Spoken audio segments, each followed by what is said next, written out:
साले कड़ी के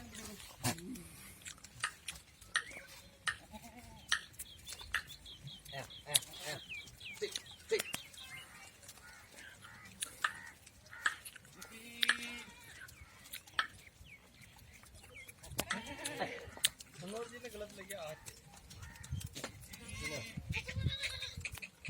बच्चा कटा बच्चा तो मैंने बड़ी बच्चे में बहुत बड़ा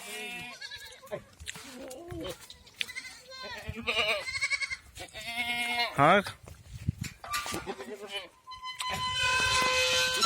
बच्चे ने उठाना जरूर